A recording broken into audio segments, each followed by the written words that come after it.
Hi, everybody. Hi. Real.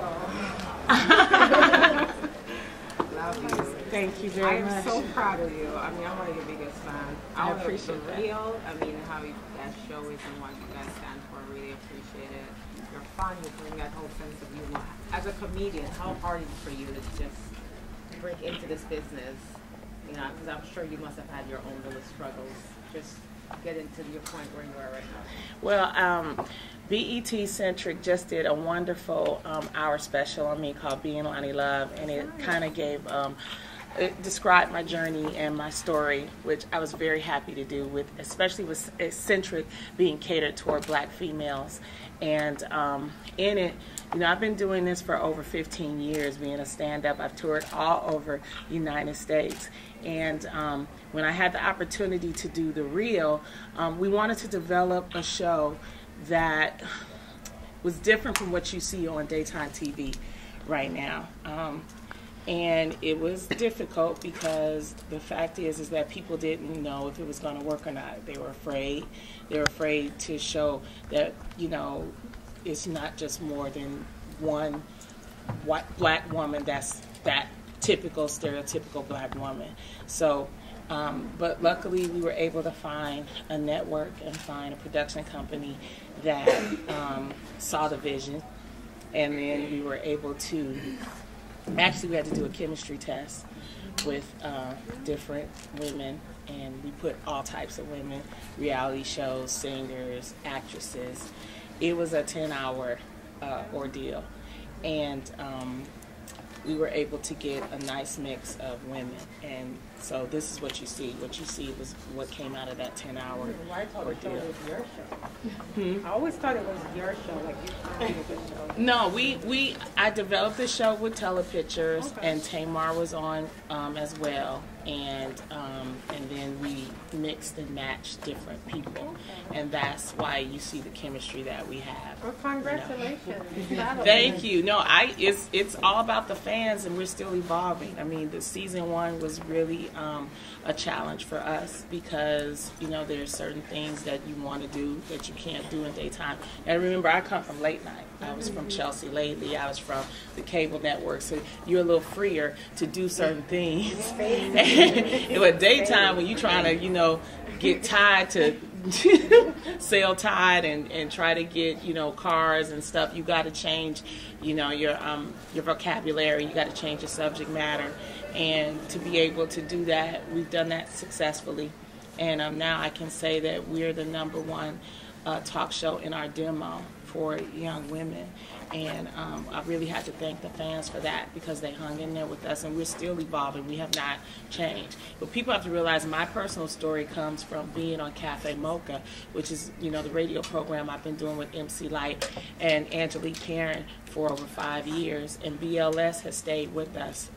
You know, when you do radio, anybody knows you got to have New York, you got to have LA, and New York has always been ride or die with us. Being on Cafe Mocha showed me how to listen to people. It showed me how to interview people. I've been able to meet the president through Cafe Mocha. I've been able to interview the president through Cafe Mocha. I've interviewed the first lady. That would not have been possible. So I always tell people that are out there that are trying to do things, never look at a project and think that it's too small. You know, because nobody never heard of Cafe Mocha. It was like a blank slate. And then Sheila Eldridge, the producer, came to me and said, well, I think I want to do this. And it's amazing. We've been doing this for 5 years. There's still not an all-female-led radio program but Cafe Mocha. Lonnie, what has been your aha moment while being on this show, whether personal or business? The aha moment on The Real, let me count the ways. Because it's always, you know, when you think one thing is going to happen, then something else happens. The one thing that it's like when we get certain guests on, you know, they always prep you and they always tell you certain things. And I remember our first A-list guest was Lawrence Fishburne. And, you know, at the time that was season 1, we used to play these silly games. you know, in season 1. And so when Lawrence came on, you know, producers like, it's Lawrence Fishburne, he's going to be serious, so you've got to be serious. Oh Lord, you know. Lawrence came on, was the coolest. Because, you know, at that time, I would flirt with the male guests. I would do all kinds. Lonnie, don't do that. You know, don't do this. Don't do this, Lonnie. You just ask your question. Move on. He's Lawrence Fishburne. Lawrence. Like, I remember he was Larry. Okay? Y'all remember he was Larry Fishburne? And then he changed his name to Lawrence. You know, I'm like, dude, anybody named Larry, I know he cool, right? So, but when he came on the show, it was totally opposite of what the producers had prepped me for. He was warm. You can tell why he's been in this business for so long, because he understands his surroundings, and he gave us what we needed to make it a great interview. So I think that was my aha moment, was not to I listen to my producers, but I don't take that as the Bible. I don't take that as, okay, it's got to be. You never know with a guest. You just have to listen, and that's what it goes back to doing radio, doing those small projects when I was, on, the cable shows and things like that, because all of that has helped me to be the performer and the person I am today. Lonnie. We're up here first. Sorry. Hi. How important is it to have camaraderie with your coworkers? It's very important to have chemistry with your coworkers, because if you without chemistry, you won't have respect. And, you want to be able to have that chemistry because you want to know where that person is coming from. And that way, when you know where that person is coming from, if they say something, because, we're taping and we're going to be doing some live shows. This is exclusive for you guys. We will be doing some live shows in November of The Real. When you know where somebody is coming from, you understand them, then if they say something that maybe you don't agree with, you don't go just left on them. Okay. You know what I'm saying? Right. And so that's why you don't see us doing that on The Real. We understand each other. We know where, each one of those girls have a heart of gold. So it's very important to have chemistry. You don't necessarily have to be friends. Okay. But you have to have chemistry. Thank you. Hi, I'm Pauline from Our World Media. Hi. What do you attribute to your success? Because you are a success, and what advice would you give to young women? Well, I think it's about determining who you want to be and what you want to do in your life. What's your purpose? I always say the age of 27 to 37 is very important for any young lady, because that's the time when you're going to decide if you're going to have a baby, if you're going to be married, what are you going to do with your career? Are you going to stick with this man that's dogging you, or you're going to stick with the man that's loving you? That 10-year time period is very, very important. And during that 10-year time period for me, I had decided that I wasn't going to get married. I wasn't going to have children, because I wanted to be an entertainer. I am an aunt, so that's where I get my maternal instincts from when people say, you're so motherly, because I have over 25 nieces and nephews and godbabies and stuff, so I get that. But I also had this desire to be an entertainer, and I saw that there wasn't a voice for us at the time that I was coming up, and it's still a lack of a voice. And you see that because it took 67 years for a black actress to win an Emmy. So you still see that there's strides that needs to be made, especially for African American females. But mostly, I have to attribute my success to God. So, I got a question. Yes, ma'am. I'm sorry. So you have done so much. You have accomplished so much. What I would like to know, and I'm sure that you have much more you would like to do, would you care to share? Well, right now, we're still finishing up The Real. We have to do 170 episodes. We're contractually have to do that. So that will take me until May. But the nice thing is that I'm still touring because of the production schedule. I'm able to tour. I'm able to do events like Circle of Sisters, which I think is very, very important to me, to encourage other women. It's not so much that, y'all come go, you're great. No, I really want to express to my sisters that they're great. So that's the reason why I take the time. This is my dark week. I could take a vacation, but, I want to, spread the love. I have a game show coming out with Ellen DeGeneres in January called Heads Up. It's based on her app, so I'm working with her through my production company and her production company. So we've teamed up, and I'm very excited for that. And I just wrapped the movie Mother's Day, which stars Jennifer Aniston and Jason Sudeikis and Julia Roberts and a bunch of other cool white people. So, because you have to stay in their lane too, and show them that it's important that we have a voice there. And I'm very appreciative to the director Gary Marshall, who directed Pretty Woman and created Happy Days, and to give me a chance to be with that level. So of people. So we just wrapped that, and that's coming out on Mother's Day. And then there'll be other projects that we're working on that we'll be announcing. So, but my focus really is for the radio show Cafe Mocha, and actually we have to. Daytime is so fierce. It's really hard. And if you notice, people have tried to come up with other shows, and and that's good. That's what we want. You know what I mean? People are like, no. We want Empire, and we want Empire spinoffs, and we want Empire-like shows if it's going to, employ our people and all people, So if we're the start of it, the catalyst in daytime, go ahead. So I would like to say thank you from Bronze Magazine. My name is Tanthony Richon, and thank you for your success and what you contribute for sisters and women all alike to be able to know that they can do whatever they put their heart to. Thank you. It's my pleasure. All right, thank you. Thank you, guys. Question about love, man. You have all the love questions. One more. What is it? Give me some insight on love, because I see how you do a relationship question on the real. You're the funny type. You don't care. You flirt. You do your thing. I mean, I have had my divorce, looking for love again. Mm-hmm. Well, you have a lot of opportunities to find love now. There's all kind of ways that you can do it. I think that online is harder for African American females, because there are just certain areas that are not specifically made for us. But I do know that being a member of Delta Sigma Theta, I have a lot of sorors that have found husbands on plentyoffish.com and things like that.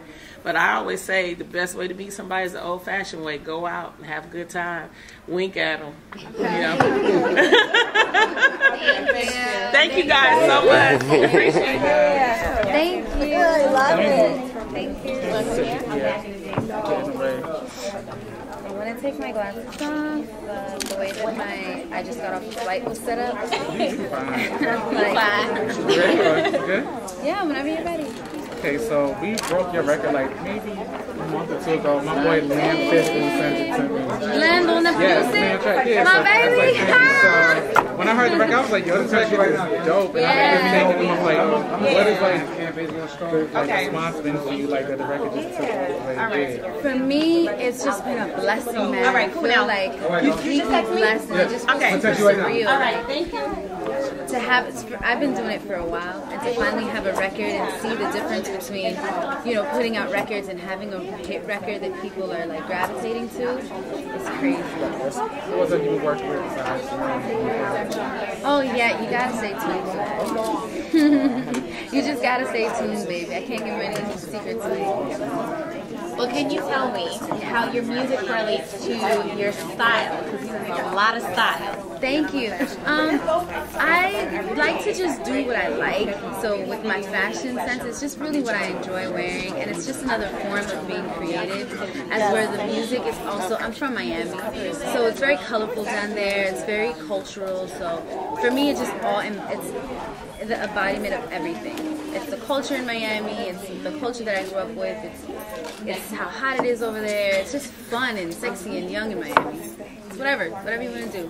My music sounds like just super fun, and my styling, I would like to think, shows that as well. DJ Khaled, like, hook up. My manager E-Class, he set up that play. He played me the record Saturday, which your boy Lamb and Big D did, and he played it for Khaled the next day before it was mixed or mastered and anything. I was like, don't do that, But he didn't tell me he was going to do that. And then Khaled wanted to meet me, so I went out and I met him the next day. And he put his chain around my neck. I'm wearing it now. and was like, "You'll be the best. That's it." Boom. And I was like, "I'm never gonna say no to this." So.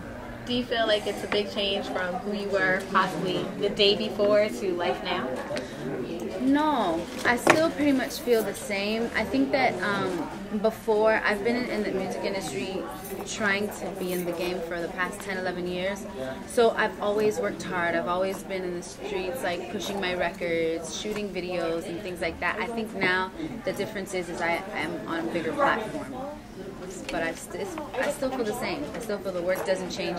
In fact, if anything, there's more work now than before. I'm sorry. What do you hope for the future as far as your work? What do you see? What's your vision? I see myself, right now I think I'm like a mini mogul in the making, but I see myself just owning a lot of businesses and doing this on an even bigger platform worldwide, performing in front of millions of people all over the world, making more music, a couple of albums, a couple of clothing lines, brands, doing some charity work in Haiti, which is where I'm from. Yeah.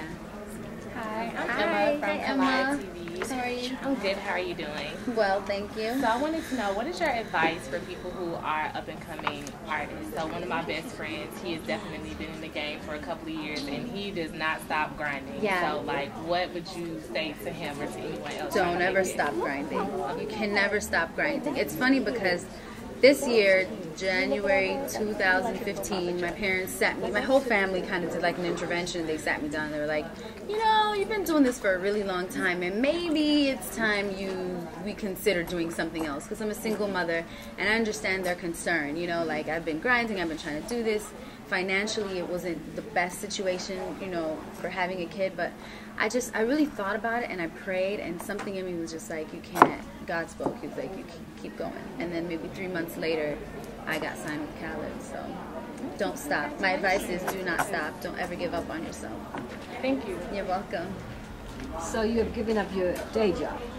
I used to work as a bartender late nights so that I'd be able to go to the studio. So I'd bring my son to school, pick him up from school, do homework, go to the studio, then work, like, you know, the night shift hours, which is like from midnight to like 5 in the morning. So I did. Oh, but now, yeah, no more jobs. Okay. Just music, just music. So the message for the social circle of sisters is to never give up. The message is to definitely never give up on yourself. Stay tunnel vision, know what it is you want to do, and really work hard. And when you think you're working hard, work a little bit harder than that. And that's something Khaled taught me. Yeah. Thank you. You're welcome. Thank you, guys. I appreciate you so much. Wish you the best of luck in the future. Thank you. Thank you so much. All right. First off, let me say thank y'all, you know what I'm saying, for coming and asking me questions. Let's fire away. Okay. How do you feel with the change of music and the way that new music is released compared to how it was when you first started? Oh, it's definitely a change. You know, it's kind of weird, but at the end of the day, it had to happen this way, guys. You know what I mean? Everything has went through its process of change. So I'm not so much with it because I know my consumer. You know, I've sold over 1 million copies, but they don't like to use their credit card and put it online and download. You know, so I understand that. So there has to be another way that we can get these people to want music again. Because at the end of the day, you don't want to have physical music anymore because you feel like you're disconnected. And that's what we did with this digital download thing. We really disconnect our audience. So what would be the solution? Well, the solution is they have to. Most people that bought our albums is probably 40 and up and more. So they don't listen to music on the phone. They don't. You know, it's more like, okay, I need my physical copy. So some type of way we just can't like squeeze out and just forget about physical, because that's what we're used to. That's what we love. So to me, it has to go back in some type of form to something physical. Thank you. I'm from the old school, and I'm used to album covers. Yeah, you want to read the stuff. You want to see the people, the whole nine. I totally get it. I do. What can we expect from you tonight? Oh man, tonight, guys. You talking about? See, music to me is memories, is moments, it's the feeling. You know, when you get real music, you know you've been in a building. I want to change your life. I want to change your feeling. I want to make sure that you understood that this is not the norm. You know what I mean? And that's what you're going to get from me tonight. You know, I've been in the game for 15 years now. 8 albums deep. Matter of fact, everybody purchased the 8. It's real. You know, it's about the consumer. And that's another thing. I think the problem with music now is we listen to music on the radio. The music on the radio is not telling us, it's not helping us in our house. It's just shake that ass. I want to see that ass. You know, and it's not. So what happens is you have a disconnect with the audience. And the audience is saying, I mean, you want me to buy the record, but you ain't helping me in no way. You're not telling. So when you hear songs like, we didn't get married, but it feels so special. Yes, it feels so special. This ain't a baby, but it feels so special. You see, now, everybody want to feel. That's what music is about. What happened to that? You know, I didn't disrespect. I didn't say, yo, I'm about to take your girl. Then after that, I'm going to take his girl, and we just going to chill. No, I made you feel a certain way. And I think that's what we're losing right now. We're losing that connection. So I have a question. I mean, I've listened from the first Avant Keke Wyatt song to the newest Avant Keke Wyatt song to, you know, Attention. How are you able to stay in that same realm that you've stayed in all these years and not really divert off the path and, like, follow, you know, the path everybody else is going on? You know what, right honestly, I'm a songwriter. I'm a songwriter. A lot of these people are not songwriters. They're waiting for someone else to give them a song. So in doing so, music changes all the time. So now, if this is the new hot thing, I got to go get the new hot producer. Okay, and he's giving me the same song. So now, when you listen to radio, everything sounds like one long song. There's no diversity. So and for me being a songwriter, I can tell stories from different perspectives. All this stuff is not my life, you know what I mean? But I can tell it from your side of the story. Like when I was writing this album, I had people that was telling me like, yo, man, I got this little chick, man, you know, we ain't together like that, but every time she want to see me, you know what I mean? I tell everybody else, now this is the one I'm going to be with. So I wrote this song called Come Get It. Then my manager was going through a divorce. I wrote a song called It Doesn't Matter Anymore. So I can tell stories through different people and make them interesting to people.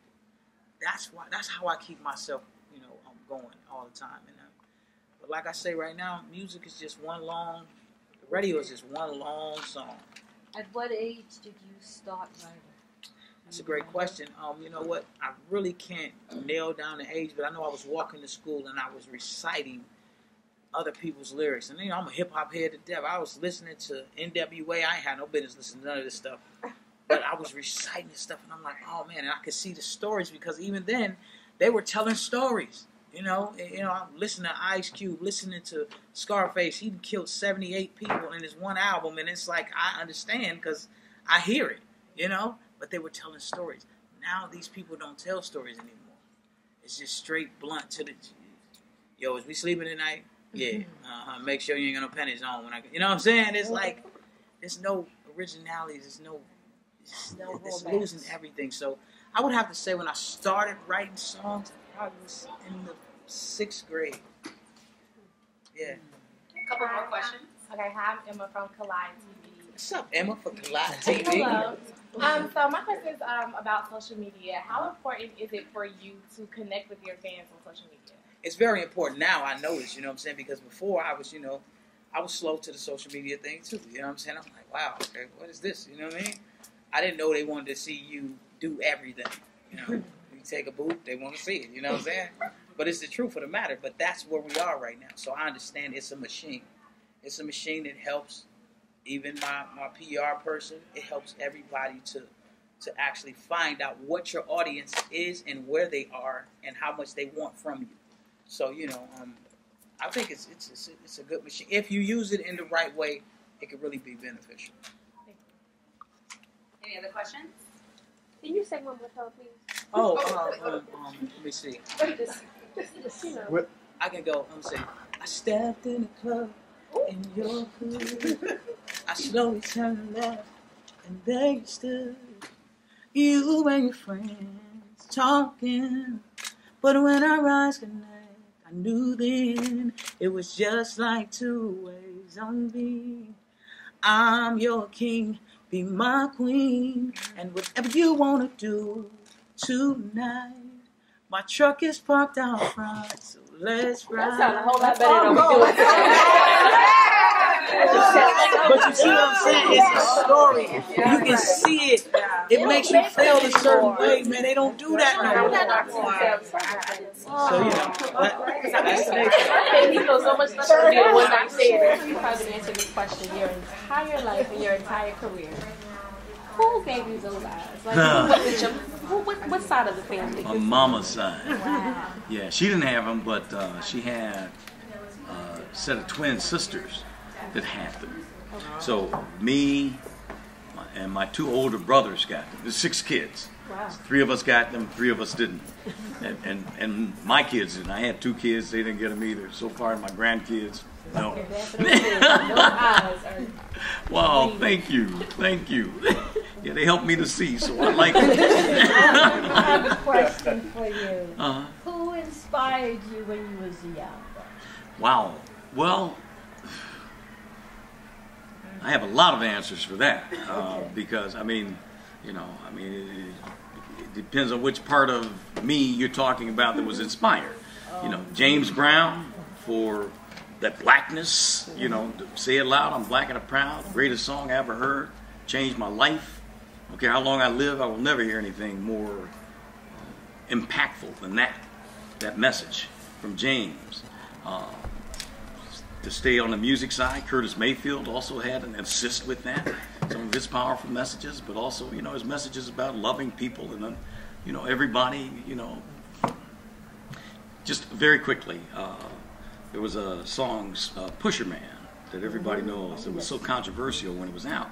And I got a chance to tell Curtis this before he died, how much I appreciated that, because he was criticized because it's, you know, baddest bitches in the bed. Want some coke, have some weed. I'm your pusher man. That's what everybody heard. But then the last verse says, got a woman I love desperately. Wow, love. Something else. You know, want to give her something better than me. You know, that I know this is not what I should be. You know, but it's a set of circumstances that make people what they are. Curtis, all of it. I get all of that from those words. But he says, want to give her something better than me. Been told I can't be nothing else. Just to hustle in spite of myself. You know, that spoke volumes to, you know, black parents having to deal with teachers fast-tracking their kids to lower learning opportunities, you know. You know what I mean? Low expectations from teachers. All that stuff was said to me in that last verse.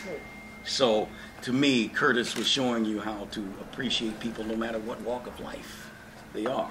So, that's another inspiration, you know. Of course, you know, my dad, my mom, my big brother, Muhammad Ali. You know, ain't no Vietnamese ever called me nigga. You know, I mean, it's just so many things that influenced me.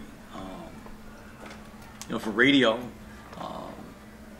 my style came from a cat named, well, I shouldn't say, well, early style came from a guy named Cat Daddy-O, tracking on your raggedy radio. But he was real smooth. And, you know, so, you know, I always liked smooth. And that came from him. So that radio style came from that. But off air, the style came from a guy named Ernie D, who was a DJ. And when I say off air, it's because I admired the way he talked to people. You know, that he saw everybody, that he engaged you when he saw you, you know. And that's who I wanted to be, somebody that treated people with respect. And then that's what you get in return, and that's what you give, you know. So there's a lot of answers to that question. Thank you very much. It's a deep question. Yeah, it is. Thank you. Johnny, now you've paved the way for many of us that aspire to do and break grounds like you have, as far as covering music on television and pitch starting so many careers just with your own voice. What advice would you give to us that are following your footsteps? Well, my advice is really simple. It takes some time to get to it, and it's a little harder than it sounds, but it's as simple as being yourself. You know, it really is. you know, for me, I think I was in year 13 before I finally found me. You know, that it's inevitable that you emulate styles that you like, you know, people that you admire in radio or television, because that's the sample, that's the example that's been set for you. But eventually you get to the point where, and I remember very distinctly when I got to that point where it's like, wow, I'm not trying to be Cat Daddy-O or all these other jocks that I heard through the years. I'm Donnie now.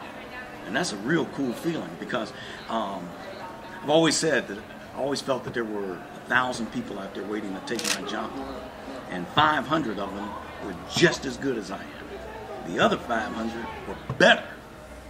The only thing I could beat them all at was being me. You can't beat me doing that. So I be me, you know, and that's the key.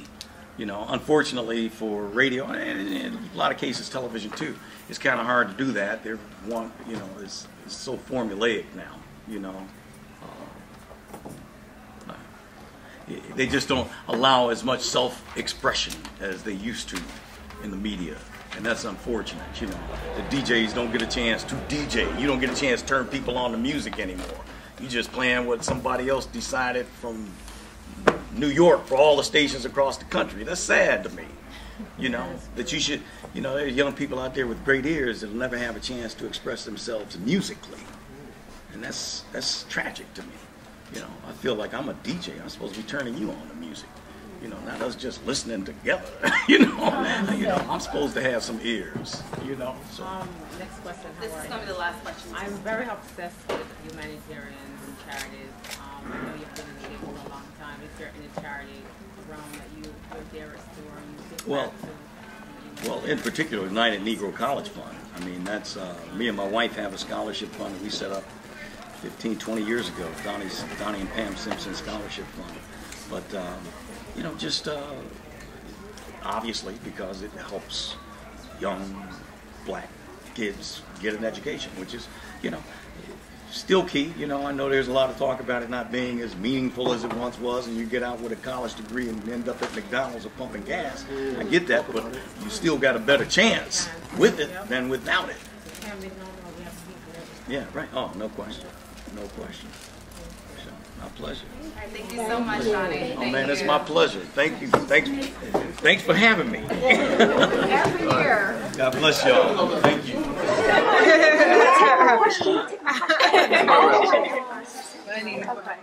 So that was gonna be an intro into my question. We can ask you now. You know, with you guys being, you know, in Baby Boy and being in a relationship in that movie, and now you're having a show Family Time, and it's kind of like the same, not same dynamic, but you know, same kind of relationship, just a really different. Close. Yeah, just he got baptized in Baby Boy, and now, you know, he started singing. See, here we go. It's like an update. Exactly. Continuation. Exactly. How does your relationship from then till now progress? And, you know, how is your on-screen chemistry and everything? Like, you know, how has all that progressed from Baby Boy? Oh, we remain really good friends since the film of Baby Boy into Family Time, so that helps with our on-screen chemistry. I think it shows when you guys see the program. Yeah, we pretty much, we did. We formed a really good friendship on Baby Boy, and he was. What do you mean by that? It was good. It wasn't good. It was good. Exactly what are you saying? Well, we were in a relationship. A lot of people don't know. Okay, it wasn't dating because it was 4 years. It was a relationship. Exactly. We were committed. We had to establish to each other. But we stay good friends. So, but he's one of my closest friends, and luckily we kind of have like a playful banter in everyday life. So it seems to translate on camera, and it's you know, you can tell it's all divine destiny, divine order. Why are you thirsty? You look so much like Jennifer. Oh goodness! People say that. I've heard that amongst a few others. Yeah, I'll take it. We might be cousins. Who knows? Never know. So, okay, another question for Omar. I mean, throughout the years, of course, you get the, you know, connection with your brother, and then you're, you know, how do you? I mean, you definitely have separated the two of you. Right. There's 9 years gap between us. Yes. Yes. He's older. Who's older? So, you know, like, how are you able to, I mean, of course, being the comedian, because he always seems to be very serious. You should see us at Christmas. I was a fool. Remember, my sister does stand-up comedy too. So I'm sorry. Go. No, I'm just trying to figure I'll like go how, ramble, how do you guys, keep that separated with the family and then being, brothers in the same industry. He's the big brother, When the two of us are sitting together, I'm like, and he says, oh, no, he's real preachy and stuff, But he's cool, man, because whenever I've had a question about the business, he's always been there for me. You know what I mean? If I need borrow some money, all right, brother, here's the last one. No, but he's really cool. So we're real close. So I've never heard about this show. Can you tell us about it, and hopefully I could tune in and see. You want to talk about Bounce first? It's on a new network, Bounce. Okay. People have it. Everybody has access to Bounce. You just might not be aware of it. I know Verizon and Comcast and Fios, they do have it on a specific channel, and I think it's 41.3. If you get 41, you get 41.3. Someone told me it was 46 out there. So okay, sure. Check your BounceTV.com just to clarify. But so it's a newer network founded by Martin Luther King III and Andrew Young. And it's been around since 2011, and it's like one of the fastest growing African American networks ever in the history of history. So, we were one of their, if not the very first original sitcom of the network. And so the show, we're in our third season now, and it's really grown over the past few years. It's been doing really well, breaking records as far as the numbers. Our season premiere, we had the season premiere on October 6th, and the numbers doubled from the last season, and was already doing well last season. So basically, it's on the up and up. It's onward and upward, and it's a lot of great quality African American programming that's specifically geared towards us and our community. And that's what I love about the network. It's very uplifting. It's good quality programming. You laugh, you cry, you get all the great stuff, but it's just specifically, unapologetically geared towards African Americans. Yeah, you can watch it with your grandma, you watch it with your kids, you watch it with everybody. That's very universal. No earmuffs, none of that. But Family Time specifically, you could tell them more about that. Yeah, it's a series. We play husband and wife. We have two kids. One played by our creator's son, Bentley Kyle Evans Jr. plays our son, and Jayla Calhoun plays our daughter. In the pilot, the first season, I win a scratch off, I win the lottery, and I moved my family out of the hood. Well, we're in South Central, and we moved to Windsor Hills, so not too far out of the hood. We only won $500,000. 2011, ain't gonna take you too far. So yeah, man. But it's a very funny situational comedy. We discuss a lot of topics that are current, edgy, sexy. She has two sisters that are they look real good. Paula J. Parker and Tangerine. Yeah. One of them plays. She's lesbian. So we're there. We covering all the bases there. Very millennial. Like our characters were high school sweethearts, so we have that youthful vibe. My character still thinks she's cool enough to be on Instagram posting selfies in her workout outfits, outfit of the day. She thinks she's cute still. And, I just think that's what's really different about our show. Pretty much the only thing that's different about our show is that we have really a young vibe. And positive role models, and going back to like the Cosby shows when you can see two successful black parents raising their kids the right way. Guest cast this season are phenomenal. We have like Michelle Williams, and then we have a throwback episode. We bring Salt Pepper on. We brought Mark Curry in, Mango Mr. Cooper. We have Jason Weaver, who was on Smart Guy with me. Malika Hawk from Dash Dolls or something. Yeah. The thing I like about Bentley Kyle Evans, I don't know if you're familiar with him, but he created the Jamie Foxx show, executive producer Martin. He's broken all types of records himself in television, but he has no fear of bringing in fresh faces or the actors that you're like, what are they doing? I don't see enough of them. I like that actor. Let's see more. So he sprinkles in vets and singers and artists and also newer faces. This might be some people's first television show that they've ever done, but he gives them a shot if he sees talent within them. And I think that's just something that should be done in general in our community, giving people a chance, giving people a springboard to start somewhere, because we all have to start somewhere. And you'll see a lot of really good guest cast that and you'll see some new people that you don't know, which is, to me, that's exciting to learn new people. So outside of Family Time, what are both of you working on, individually? Well, I'm staying busy. I also do music. I've been doing music for a long time. So, every time I do an interview, I'm like, I got an album coming. It's coming. But I say, it's coming. Don't worry, it's coming. On iTunes, the big O, you'll see some stuff. The album's coming. But anyway, stay busy. I do a lot of independent films as well. I give a lot of up-and-coming African-American filmmakers a chance. They said, man, we'd love to get you on our film. We can't afford you, but we can come do a couple of cameos, come sing. So I got one called Before I Do. I should have Googled my name. But go to IMDb and check it out. There's a long list, all that stuff. Most of it is accurate. Another one called Guns and Grams was out in Baltimore.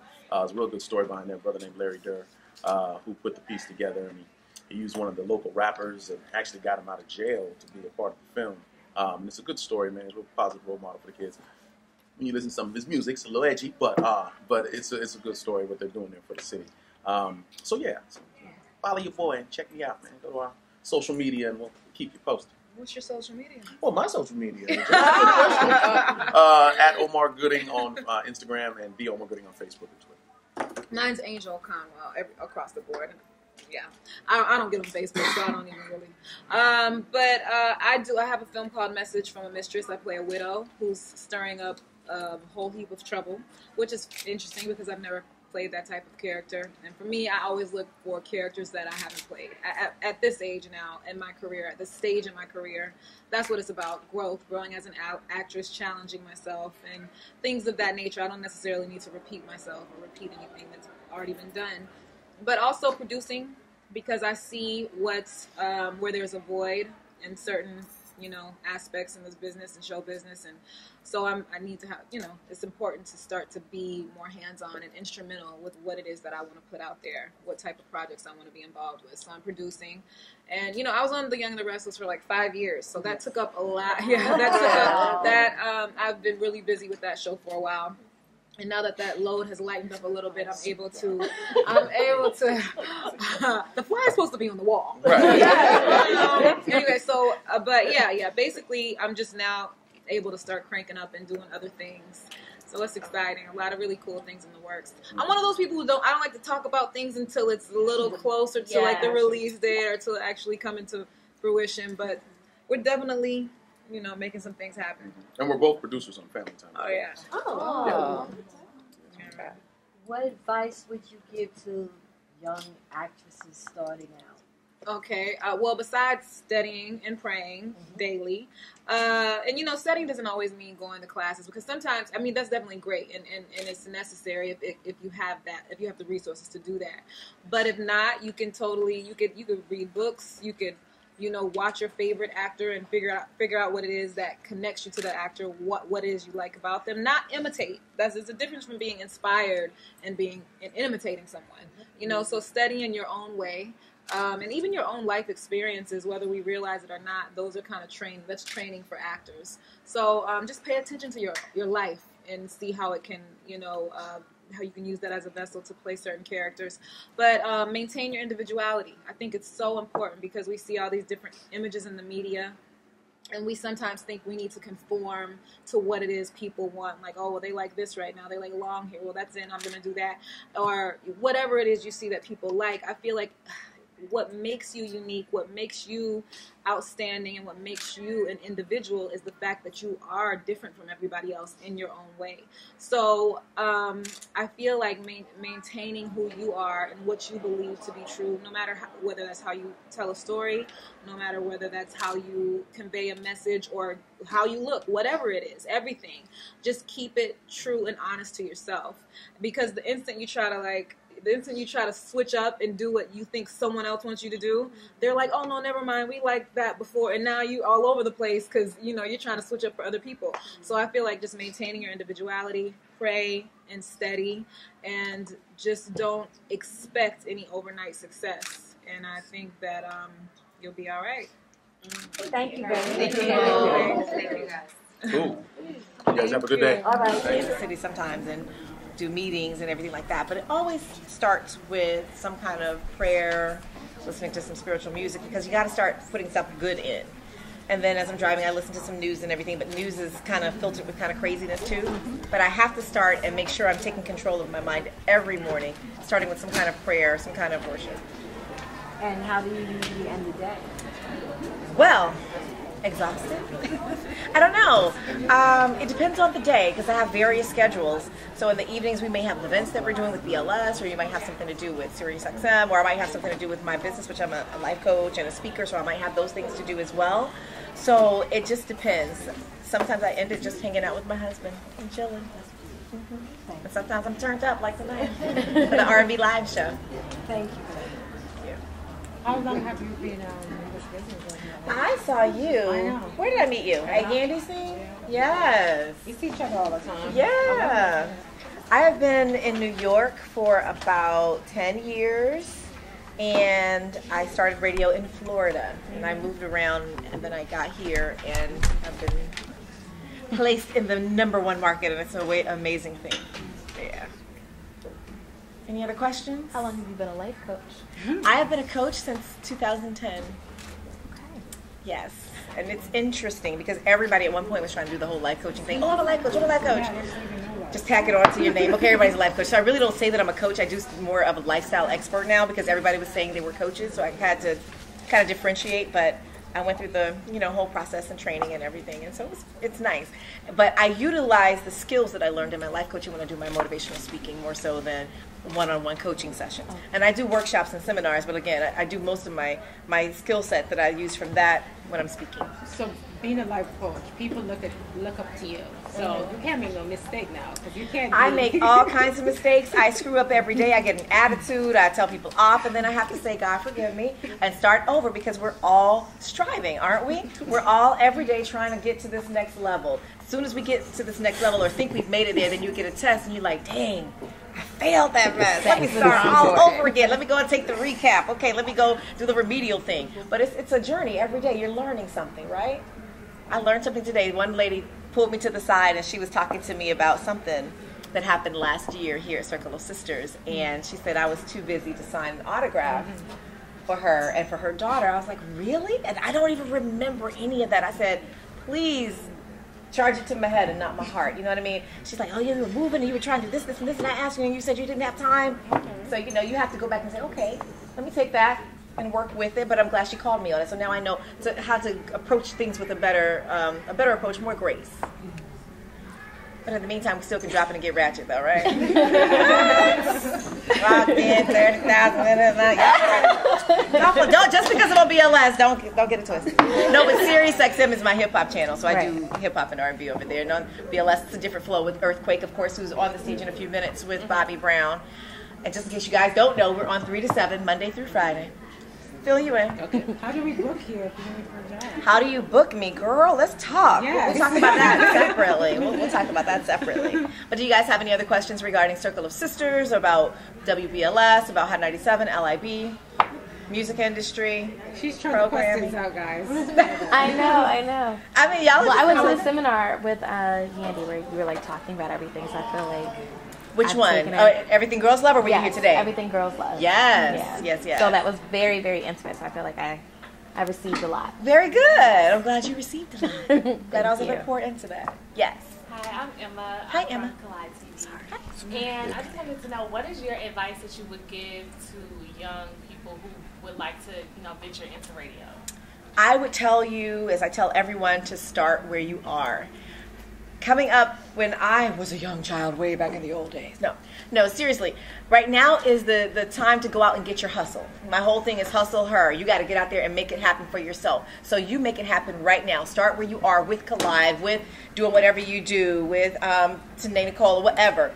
Go out there and start. You get a microphone if you want to broadcast and do radio. You get your little podcast thing going. You can do what is that thing, the network thing that they have when the ladies have the radio shows. What is that called? Blog Talk. You can do Blog Talk. You can do YouTube, any of that. There's so many mediums right now. You don't have to wait for anyone to give you permission. You get out there and you take it and you make it happen.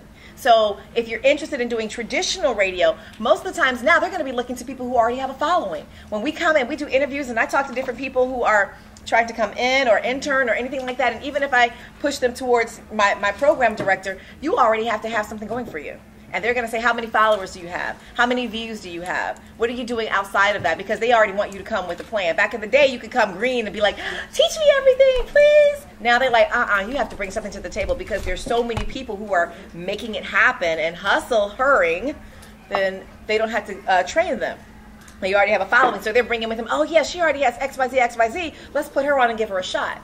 So if you start where you are and start building your craft, listen to people that you like on the radio, listen to people from different genres of music, not just R&B. Listen to people who are in pop, because you know what? You need to be a chameleon.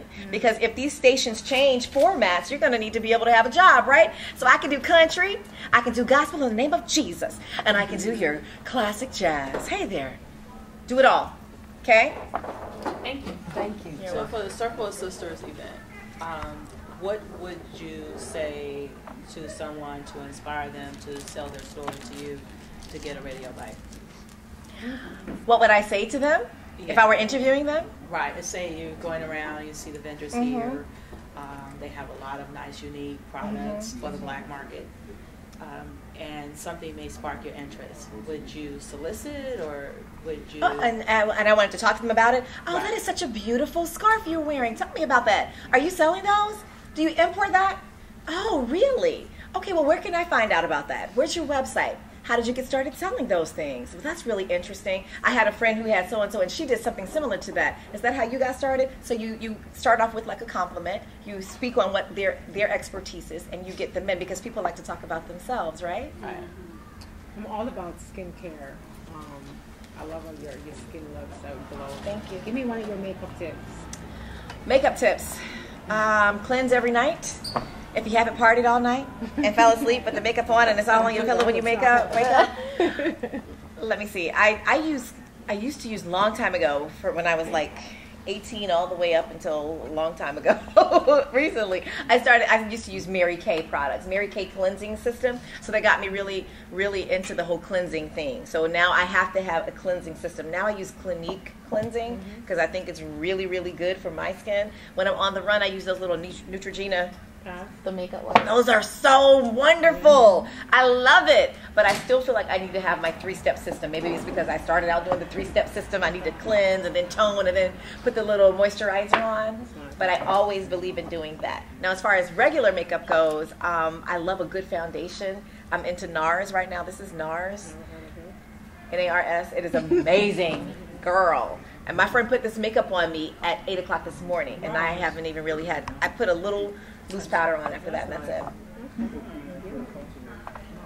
Any other questions, people? No? Thank you. All right, cool. Okay. I'm loving every minute of Circle of Sisters. It's like the name says it all, and you feel the sisterhood. It's interesting because I just produced a concert called Kathy's Sisters, and it's my sisters and me, kind of like VH1. But I don't like using the word diva all the time because the thing is overused. But it's with Cece Peniston and Niecy Williams, who I'm a huge fan of hers, and Karen White. And it's different because we actually will be harmonizing together. Kicks off this fall, 18th of November, at Foxwoods Casino. And I just heard that we're almost sold out. It's going to be a fun weekend because Mary J. Blige is there the next night, so it's a sisters weekend. So yeah, so this is like right up the alley. I love it, the whole messages.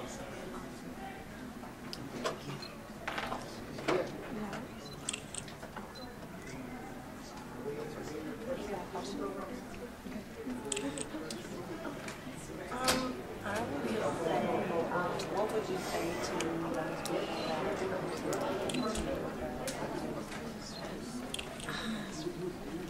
I love your question. I actually had the honor of performing for the first day of Black Girls Rock last year, and the whole message that it sends, and the same thing Circle of Sisters sends, I think also crosses over to new artists, and no matter what their passion is, the first thing I always say is never compromise your morals. You know, walk strong on your word, because you have to have that foundation. And well, if it's your passion, I think it never is work to you. You know, it's like somebody's paying you for something you love to do. Well, thank you so much for your inspiration and what you contributed to the industry. Thank and I'm you. Anthony Rayshon, representing Bronze Magazine. Thank you.